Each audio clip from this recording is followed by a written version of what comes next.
All right, welcome everyone. It is 12 o'clock, so we can go ahead and get started. I appreciate everyone for joining. I am Emily Holliday, the president of NC3 ADL. Today is our very first Friday's webinar, so we are excited to get these rolling. So appreciate you taking your lunch hour out to support us and listen to our session. If you like what you see and you think, hey, you know what, I have something interesting I can share as well, please feel free to fill out the form that's in the chat and let us know. You know, we'll be happy to set you up as well where you can present across the community college system. This session is being recorded and we will host it to our NC3ADL YouTube channel at a later date. But without further ado, Wendy and Becky, take it over. All right, well, thank you so much for the opportunity. We're glad to be presenting to everyone today. We wanted to spend some time talking about virtual reality in the classroom, and we've done this little workshop here locally at our institution, and we are a part of the XR project with Systems Office, and it's getting together some ideas, some best practices in order to incorporate virtual reality in the classroom. So we appreciate the opportunity to be here. So again, my name is Wendy White, and I am the Director of Library Services. And I'm Becky Arthur, and I'm the Assistant Librarian. So we're glad to have you here today. What we're going to do is we're going to start off first. We just wanted to know if any of you have experience utilizing VR. If you use VR in your own institution, if you've ever put on a VR headset, or if you've never even touched one, come within 10 feet of a VR headset. We just want to know kind of where everybody is and gauge the room. And so you can unmute and let us know, or you can send us a message in the chat. Any takers? Anyone? So does anyone know what virtual reality is? Ever wore a headset? Oh, we have chat. Oh, we do have chats. No experience at all. Have put on an Oculus. I've not used any. This is great. Okay. Yes, yes. So I will say that it's unfortunate that we do not have the opportunity to put on a virtual reality headset. We wish that you all could be here in our space to try it, because when you put it on, you will be kind of overwhelmed and wowed at what you see and how immersive it is. So that kind of helps us. What we're going to do today is we're just going to show you, we call it the Craven Project, kind of what Craven Community College has done in regards to embracing virtual reality. And right now, what you see, we did this big panorama view so you could see our Oculus room, our space. And so we've got it, all our tables around. We have a headset, we have 20 headsets. They're all in their own individual boxes. And so this room can accommodate up to about 12 students at a time doing the movement things, not really playing like crazy, but sitting stationary kind of play. So we wanted to show you our room, and we'll be glad to answer any questions about our room. But what we're going to do is we thought it'd be important for us to just take a look, what is virtual reality and how we're incorporating it here at Craven.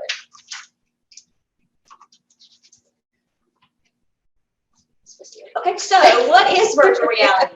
So virtual reality is a simulated environment. It's an immersive experience. It has the sensory engagement, and it's related to augmented reality. And augmented reality and virtual reality, while they are similar, there are some vast differences. Right now at Craven, we are not engaged in augmented reality. We are just immersed with virtual reality. And it truly is a whole experience. So when you put on a headset, you are now in a whole different place and space. It could be in a hospital room, it could be on a mountaintop, or it could be in a game simulation type environment. So when we say it's all inclusive, all immersive, you really are. The hand controllers help you to manipulate the environment in which you are in. So you can pick things up, grab things, hit things, punch things, move things. So you're able to interact within the virtual environment. Augmented reality, we're not going to talk a whole lot about because it kind of gets a little muddy, but just to give you an idea, augmented reality would be if you had your headset on in your office and you see something in front of you. So I like to reference Iron Man. Iron Man is a great augmented reality type example. So Iron Man puts on his shield, and now all of a sudden he has things that he can manipulate virtually within his headset. So imagine being in this room, you put on a headset, and there is a body on the floor for us to now perform CPR on. There's really not a body, but in augmented reality, they would be in this physical room. Augmented reality is kind of like Pokemon Go. Yes, great example. Pokemon Go is a great example. So Pokemon's really not here, but we can actually put him in this space. Yes. So at Craven, we have just virtual reality. So again, you put on a headset and you are in a whole new place and space. And some of the fields that we use it in are aviation, medicine, military, and then of course, in education in general. And I will say that the field is growing, it's getting bigger, and there's a lot of opportunities for folks when it comes to virtual reality. So Craven courses and programs are always the driving force when we are researching new VR apps. We always try to make a curriculum connection somehow. And specific curriculum suggestions from faculty and staff, we're always happy to have them. But a lot of times they don't know what kind of app they're looking for. And if we don't know or can't find an app that actually relates to their class, we're still able to find something. We'll be talking about YouTube VR later on, but that's been a great way with us for nursing and medical fields especially to find these curriculum links, even if there aren't pre-existing apps that we can utilize. And there are lots of reasons why you might choose to use virtual reality in an educational setting.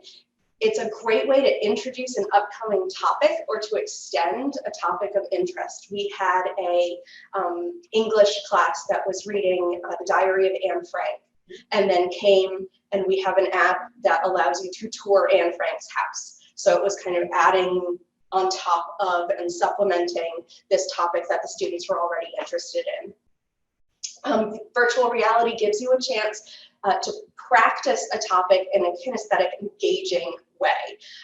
That's what we'll be touching on a lot later, but it makes these kind of Skill sets. Yep.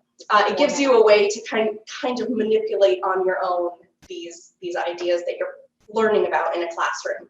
They can be used for individual assignments or remediation or whole class assignments. We've had entire classes in here at the same time before, as well as individual students. And virtual reality is really helpful for students who need to review material or see the material in a different way. Again, it's kind of giving you a hands-on opportunity for things that are kind of difficult to make tangible otherwise. Yes. Any questions so far about virtual reality? Yes, that's it. It says, is this something online students could do with a VR headset at home? So yes and no. That's a tricky question. You can do this at home with a headset if that headset is tapped into the account that the app was purchased under. Or if you have taken your app and you've shared it to another Oculus account. And right now, Oculus is in the developing stages of what that looks like. So I can purchase an app and I can share it with you for you to then utilize. So at home, you're now able to utilize that app. Another thing I'll say yes to, if you utilize things like YouTube 360, and we'll talk about that a little bit later, everyone has the access to YouTube 360 via their own personal Oculus. It only requires you to be able to download a free YouTube app, access the video, and then you're now able to enjoy that immersive technology because the YouTube app is free. So I'm going to say yes and no to both of those questions. And someone has said our library has some headsets students can check out. Awesome. And we're going to start that hopefully in July as well. Our PTK organization won a grant and they have purchased 2. We have not been letting them go home so far because we wanted to use them for strictly curriculum and in-house use, but we're going to start that as well in July. So we're waiting on some board approvals to charge some fees if they get damaged or lost or long overdue. So we're waiting on that. So good deal. It's always exciting. Question, whoever said that their school does that, can you answer this question for us? Do you require the user who takes it home to have their own Oculus and Facebook account? Or when you send them out, are they signed in under the library or the school's account?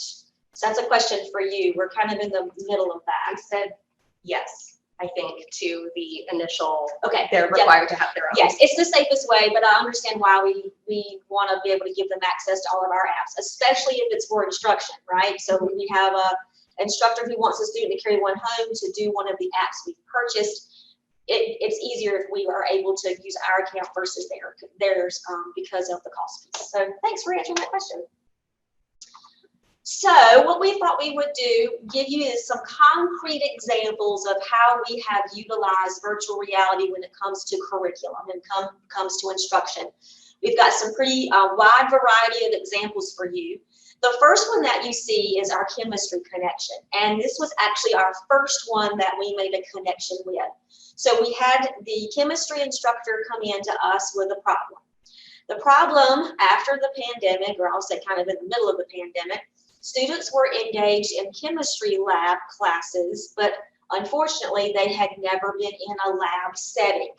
So they had passed the online version of what a chemistry lab class would look like, but they had never been afforded the opportunity to physically touch these things and to practice those lab skills. And so he came to us and said, how cool would it be if we could use virtual reality for our students to virtually practice those lab skills? And I said, we're going to make it work. So we purchased Holo Lab Champions. There's a couple of pictures there. You can see our star student. She was so willing for us to take pictures of her. So the instructor ended up using this as a remediation tool. So after the test, the students could come in and manipulate the lab environment. What was great about it was students were given immediate feedback, whether they were right or wrong. So the one where you're pouring liquid into a beaker, you had to get the exact measurement. The very bottom one, you can see there's one cylinder in midair. That's because the student was in the process of pouring that liquid to get that exact measurement. So the students are given immediate feedback. The great thing was he didn't need to be here. He didn't need to be in a lab. He didn't have to set up a lab. He didn't have to worry about cleaning up a lab, didn't have to worry about supervision. And so the students were able to come into the library and practice these skill sets when it comes to a lab environment. You will notice that she is tethered to a computer. You'll see the cord coming from her Oculus, and then you can see the computer in the background. This particular app does require you to be tethered to a computer. It is one of our Steam apps, so it's not an Oculus app, but you can play Steam through the Oculus. So this one, unfortunately, is one user at a time, given how we have set up our Oculuses. Because the Steam account is one user at a time as well. I made the mistake, bought 4 laptops thinking I could put Steam on 4 computers, sign into Steam 4 different times, and have 4 students going, and that was not the case. Steam will not let you be in your account but once, and so unfortunately it's one user at a time. However, he was using this as a remediation tool, so it worked perfectly for his needs. Whoops, we went too far. I jumped. There we go. So the next app we want to talk about is Allied Health Share Care U, which, like HoloLab, is another STEAM app that is, the student is basically tethered to the computer one at a time. This one we use mainly for our health students and our phlebotomy students, and it's used mainly as a remediation tool. At one point last semester, we had, I think, 65 nursing students come through in the matter of 4 days to do the remediation tests for the heart. No, it was for lungs. Yeah, heart was included, but lungs was that one. And it's a great app. It's a photorealistic simulation of all the body parts. You can see there's the eye, there's the heart. You can also track the nervous system, the muscles. It's anatomically accurate.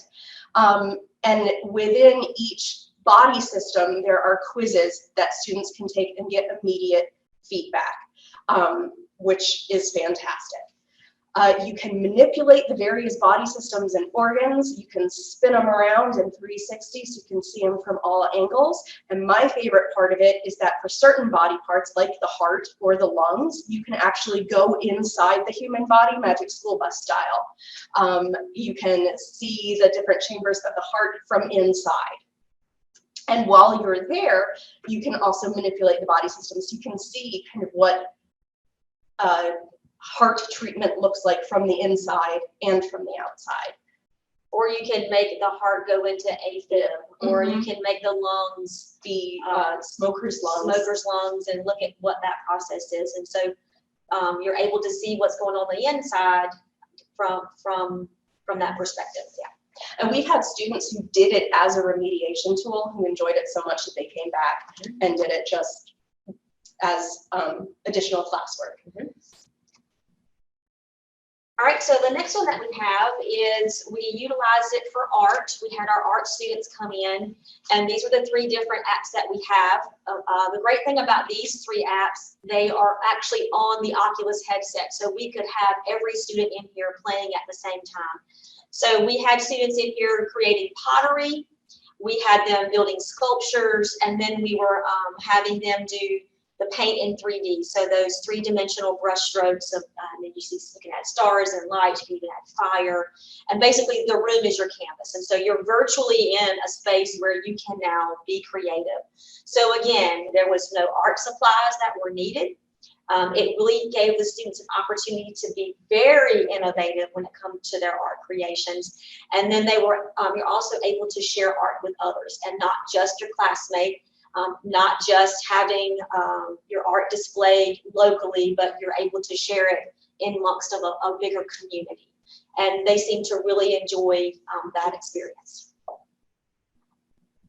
Okay, and this one is really fun. This is, I think, my favorite use of this, of the Oculus, is for physical fitness. It's great because other than the Oculus itself, you don't need any equipment. And there are so many physical fitness apps that can be used. Things that would ordinarily require lots of equipment and expensive equipment, and some things that might not be available locally. So we do rock climbing, bowling, Tai Chi, table tennis. Beat Saber is an eternal favorite of most of our students and staff. But it's fantastic. It does improve motor and cognitive skills. It's a great kind of alternative physical education class. We actually, during the summer last year, had our Transitions Academy students come in once a month or every other week. Couple of weeks. When it was way too hot here for them to be active outside, they came and did their physical education in the library, and it was great to watch them do that. We have also had our health students come in and utilize it to see what kind of physical fitness apps are available, but also for meditation and kind of centering apps. We have the guided Tai Chi, but there's so much meditative content out there. I mean, from YouTube 360 and that kind of thing. And the other great thing about doing PE in this way is that you're able to accommodate your PE and what it looks like for each individual student. So you'll notice one girl is sitting in a chair.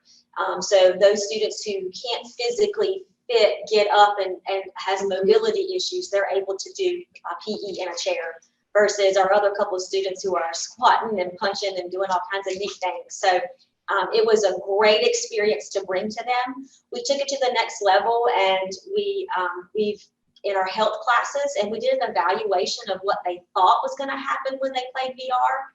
And then after we played VR, what their thoughts were then. And we had students say, I didn't know I was going to sweat playing this game.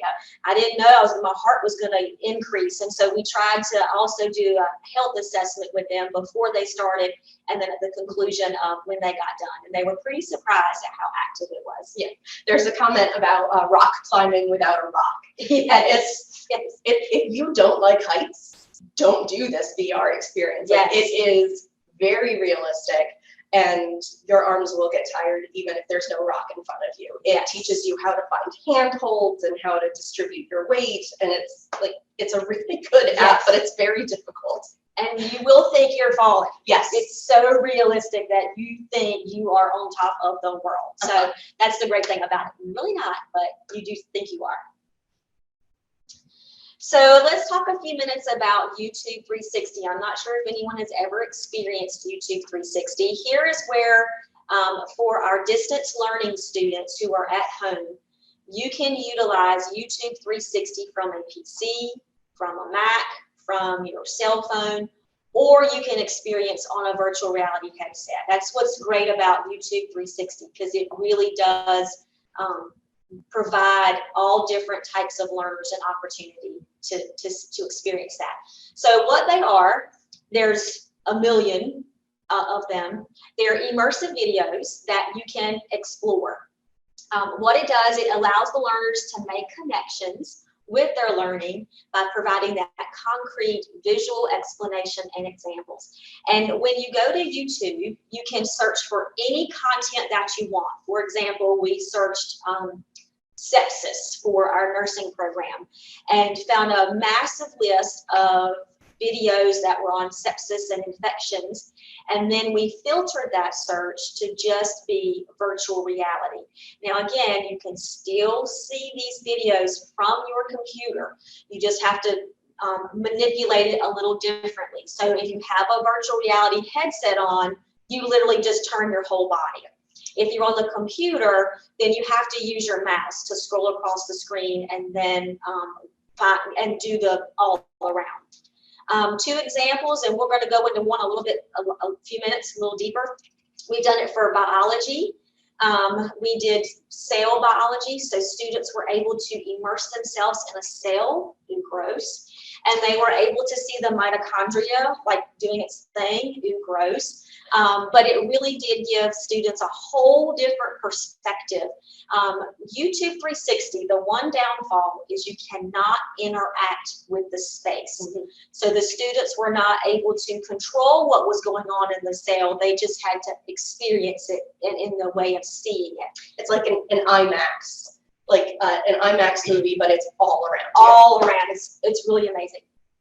So the nursing one, we're going to show you some students what it looks like when students are in here. This was a really cool one. They were doing strokes, and hard to find VR apps that do strokes, but we were able to find a great YouTube 360 video. And again, they are phenomenal to incorporate in your teaching, whether you are online, whether you have a headset, or whether you don't. Okay, so these are some of our nursing students who were experiencing the YouTube 360 stroke video, which it was short. It's only about 4 minutes, 4.5 minutes, something like that. But it was interviews with a stroke patient and her caregiver. And you could, turn around and look all around. I think it was her front room that you were in while they were interviewing her. Lovely. But it was a great way to kind of have that face-to-face interaction, even though it was only one-sided, with a patient and a caregiver. And then they spent the rest of, I think, a 30-minute session on their simulation day coming up with a care plan for the patient after doing their observation and having some background medical information. So this was one of the days that we rotated lots of nursing students through, and they all did this. What's also great about YouTube 360 that Wendy mentioned is that you can manipulate it on a computer. So we've been bringing our nursing students through doing the Oculus many times, actually. And some of them just are very motion sensitive and have found through experience that they don't really enjoy using the Oculus, but because it's on YouTube 360, they can grab one of our laptops and manipulate it that way. So they still get that kind of immersive experience. They just don't have to wear the headset if it's something that really doesn't work for them. Yes, we did have two nursing students throw up. So we learned our lesson there, gave them another option in order to still have that same experience. And so It was a great thing. The students gave phenomenal feedback. They really enjoy this immersive approach to the medical side of things. Whoops. So we have Becky wore a headset. Here's another cool thing about Oculi. Becky wore a headset, and she did a YouTube 360 video. So you were able to record what you see and what's going on. So for the chemistry teacher, you could record what your interactions were, or you could take pictures while you're there, and then you can save them, download them, and send them where you need to go. So this is Becky wearing a headset. Skydiving or hang gliding in Greek island. I don't know if that's why it's so wobbly, is because it was actually taking video when I was looking around. I don't know, I'm gonna play that again. Yes, it was very short. But yeah, so this is kind of the immersive look of 360 videos and apps. I mean, regardless of whether or not it's YouTube VR, but it's, yes, all around you, below you, up above. Yes. Totally immersive. And again, for that student accountability piece, you're able to have students record what they are doing on the device and then send that to you in the form of some feedback. So that's pretty cool that you can do that as well. Whoops. Oh, it's this one. No. Commercial break. Good now. Yay! Okay, so what we like to do when we utilize it for instruction is when students come into the library, we have an instructional guide notebook. And we've created these handouts. So if a nursing student comes in for Nursing 221, then we like to give them a guide so that when they come in, they know the steps they need to take in order to start utilizing their app. So we have an example that we did for Nursing 211 and Bio 110, just so you can see that extra layer of support that we, the library staff, tries to provide to our students as well as to our instructors. We love it when an instructor can come in and demo what we have discovered. Yes. Sometimes we have found that they don't have time and there's some time constraints there. So we try to make every effort that we can to make it a smooth transition for our students as well as our faculty. And then creating these guides are just one thing that we do for that extra layer of support. So let's talk about some buy-in. How do we get everyone to buy in? And let's talk about some of our pitfalls. So what sold us here at Craven? We actually purchased our very first headset during the pandemic. I had audio-visual money that I needed to spend, couldn't buy audio-visual things at the time, so I bought an Oculus headset for the purpose of when we got back physically in the space to try to make those connections for leisure as well as for curriculum.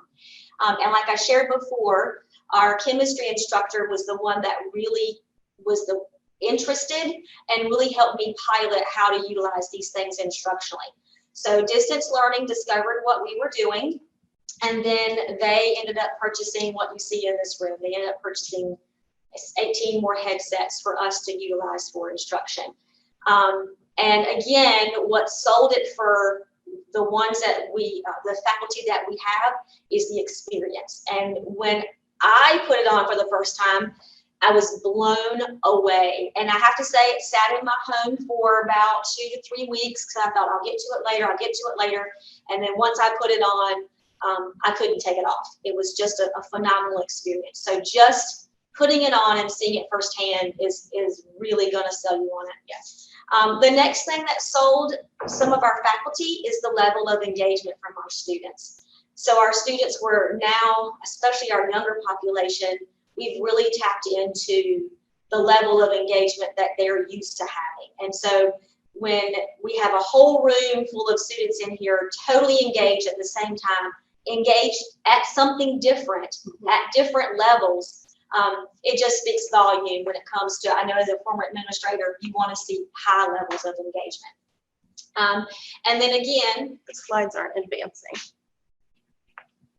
well, I'm going to keep talking. How Yeah, keep talking. And then again, that extra layer of support that we have for our for our instructors. So we're the ones that are doing the troubleshooting. We're the ones doing, it's fine. We're the ones doing the troubleshooting. We're the ones doing the purchasing. We're the ones that are facilitating that classroom instruction.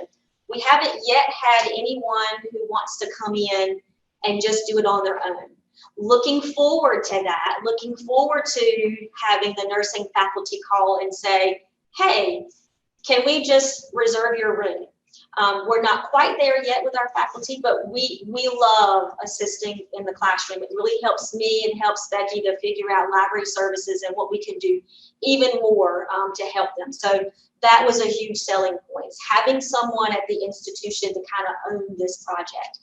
And then again, the curriculum connections. How can we enhance learning for our students, both at a distance level, a distance location, as well as physically here on the campus? Some of the challenges and some of the pitfalls, one of them I always like to caution people is to explore all of your VR options. Oculi are not the only device out there. When I bought my first one, I bought a Quest 1, if you will. It was a black headset. And then within 3 months, you could no longer get the black headset. You had to switch to the Oculus Quest 2. That Oculus Quest 2 did not give you as many features as the Oculus Quest 1. So when I put on the Oculus Quest 2, went to go switch from Oculus platform to the Go platform, oh, you can't do it. And so I now was limited on what I could do with the Oculus Quest 2s versus the Oculus Quest 1. So again, I would encourage you to explore all of your VR options. There are so many. Google has one, other individual companies have them. I would encourage you to explore that. And my next advice would be to buy with the software or the apps in mind first. So there's a great one that we want to buy for our nursing program. It requires a whole new setup, a whole new purchase of different headsets. It requires a different app. It requires subscriptions. And we were trying to make these guys work with that amazing app. It doesn't work. But if we had known about the app first, then we would have known what to buy when it comes to the hardware. So I strongly encourage you guys to think about your software or your app first and what kind of device that you can use to play that on. As you know, Oculus is now owned by Facebook, which is now called. Well, it was always owned by Facebook, Yes. but they changed the name. So Meta. Whereas we call it the Oculus Quest, it's technically the Meta Quest. Yes. And you do have to have that Facebook account, which some of you, if you have a headset, you know. We use the same Facebook account for all of them, which is bad and good. It does allow us to have folks in here playing one game at the same time. It is one-time purchase. It's not a big bunch of individual little purchases. But then again, when you look at those apps that you have to be tethered to, it does kind of create a challenge. Someone mentioned they were interested in content creation. We here at Craven are not content creators. We are content finders. We right now, at the level that we have, I am short-staffed right now. We're down a librarian, so if you know someone, send them my way. So just Becky and I right now in the library. And we do have a 360 camera. We do have 360 software that we can upload these videos to and make them interactive. However, that is out of our wheelhouse. So when we look at building content, I've had to say, no, thank you. We're just going to find the content that's already there because that's our wheelhouse, finding resources that are there to fit the curriculum versus building those resources. There are several folks across our state, across our system that are interested in that as well. And I can connect you with some folks if you want to talk a little bit further. But I did want to share, we don't create it, we find the content. So that was a great question. Someone did ask if we house all of the equipment in the library, and we do. Yes. We have 18 headsets here that kind of live in this room, and then we have the 2 earlier headsets that we purchased, and we keep them back in our office, but they're still available for student use. It's just there wasn't enough space for them to plug in here as well. Yes. And again, we just reserve the room, so an instructor will reach out to us and we'll try to find something that fits their curriculum. And then we'll have nursing students rotating here all day. So we'll have 5 come in, 5 go out, 5 come in, 5 go out to utilize this space. Someone asked, are there any studies regarding addiction or psychological disconnections with reality? You mentioned a couple nursing students tossing cookies. Yes. Well, I will say on the flip side of that, I'm sure there is, like any other thing, moderation is always good.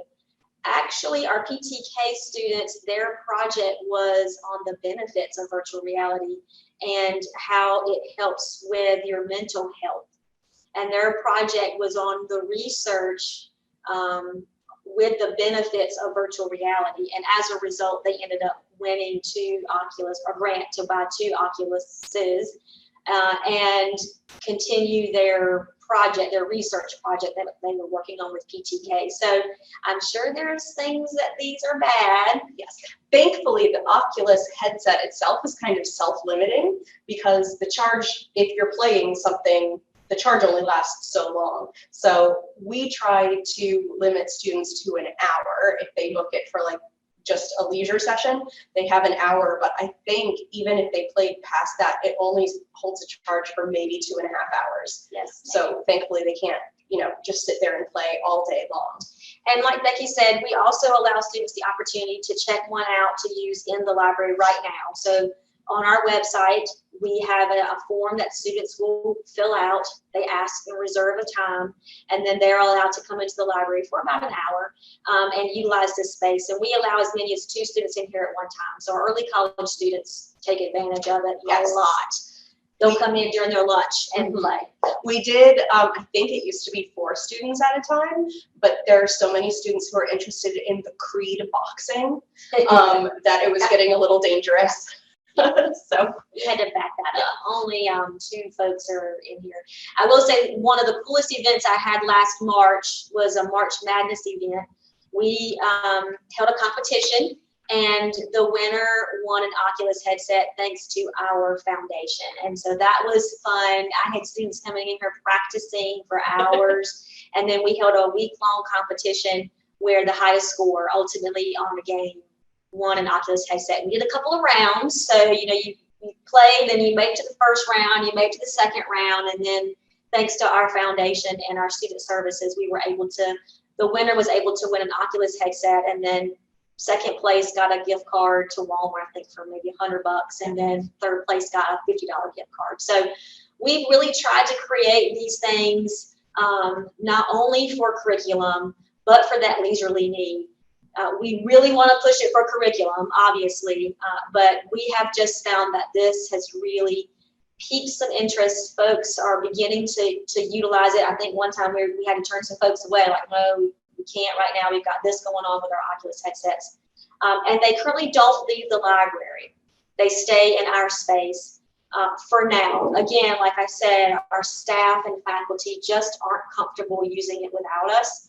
And because we provide that layer of support, they're more likely to use them than if we just boxed them up and sent them to an area. And it was asked how many headsets we have in total. We have 20 in total, 18 in this room and 2 others. And we just added two. And we added 22 total, 18 for instruction. And really, we have not been able to use all 18 for instruction because of space. We have, when we do instruction and we have 15 students, we will disperse them all over the library. So we will put a couple in the study room. I will borrow someone's classroom just because of space. And so that's one thing to consider when you're looking at purchasing. If you purchase 20 of them, do you have the space for them to be utilized all 20 at one time? Okay, how many classes have VR as part of their content? So I can go through and look at how many training sheets we've done. biology, chemistry, nursing. We've done it with PE. I wouldn't say it's really a part of their content, but we have found a way to make it work. History for early college students. Phlebotomy. We utilized a shared care U with phlebotomy. Chemistry, nursing. We've had the science teacher at the early college reach out to us. We've already started building some content for her for ocean Marine science, biology. So that's a part of their content as well. And then what some instructors like our GED program, they also like to use this as a motivational tool with their students. We've also had the ESL teacher reach out. She would like to use it as well, looking for an app for her ESL students to learn a little bit more about the English language. Art also has it a part of their curriculum as well. And Don Carpenetti actually won a grant with Systems Office. He is building the guide for HoloLab to actually embed in that chemistry class. Yeah, and the comment was made that the instructors are really supporting this initiative, and they are. Yes. It's definitely spread word of mouth, I think, amongst the faculty. We've done, like I said, we've done a couple of workshops here on campus with faculty, students, staff. We've even had the Havelock Public Library came in to see how we utilize these things. They end up buying a set. Oftentimes, though, we'll have instructors or staff come borrow ours and then they go buy one because they just love it so much. And so, which is a great thing. We want our faculty to take them home, play with them, work with them, and see how it can connect to their curriculum, because there may be something about someone's curriculum that we don't know or haven't experienced. And so having the instructors, and I actually had communications class, public speaking. Yes. Is it public speaking? Yes. Yep. So she actually, after attending our workshop, went home and found a phenomenal app that allows students to wear the headset. They are virtually in a place and space to give a speech. Either they're in an interview, they're at a conference proceeding, they're at a one-on-one meeting, or just giving their speech in general. And the app was able to track their speech, how their enunciation was, how many times they said and. It also tracks eye contact yes. with the avatar that's in front of them. Yes. She went and found that app. The downside, it was an app from London, and buying internationally gets a little sticky. So unfortunately, we were not able to purchase the app, although I'm still pushing. I'm going to push hard next year, because it was a phenomenal way for our students to practice their speech, practice how to present, and get immediate feedback. And they're virtually in front of people, but they're not really in front of people. And so we were really excited about it. We hate it got turned down from our business office, but we're going to keep pushing through, and hopefully we can find a U.S. company that offers the same features. We haven't found one yet, but we're working on it. And we just found an app yesterday for our ESL class that puts you in a conversation with an avatar person, and it grades your pronunciation. So as you do it, it grades. So that was fantastic too. Any other questions? These are great questions.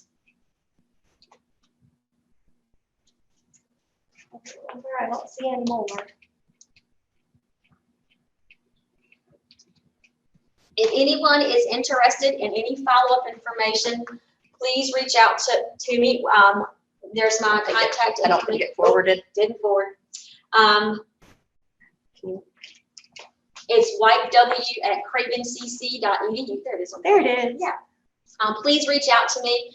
We get lots of questions about our setup, which I really did not get into a whole lot. Did not really talk to you guys about when you get these things and you take them out of the box, what happens next, because that's a whole nother process. Yes.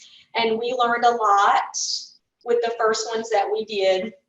And I don't know if you guys can see, but I will share quickly.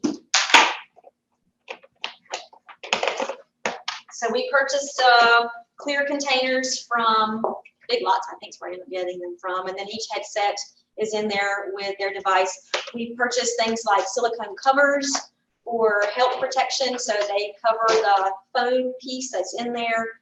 and then we just take them off after every use and we wash them. We numbered them. We've got a whole little process here. And something I also didn't touch on was when you're utilizing these for instruction, you can cast them to a big screen.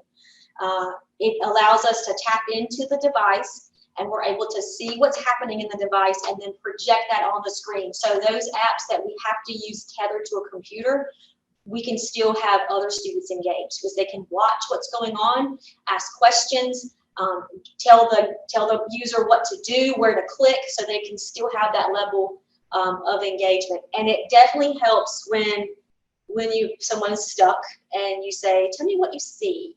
And they tell you what you see, and you have no never idea. seen that before. Tell me what's around you. Do you see this? And so when we're able to tap into the device and cast it to our iPads, we're able to say, oh, look left. And literally, I had one student who could not see the bar, and I literally took their head once I realized their mistake and physically moved their head down. And they go, oh, there it is. And so having an iPad available is very helpful, again, for troubleshooting and then allowing other folks to see what students are seeing so they can still experience it as well. But a cell phone works too. If you Yes. don't have an iPad, you can download the Oculus app on a cell phone. Yes. Again, we just touched the surface on some things. I hope you guys have enjoyed our session. Sorry for the technical Yes. glitch there. Again, I can handle the Oculus. I cannot handle Zoom.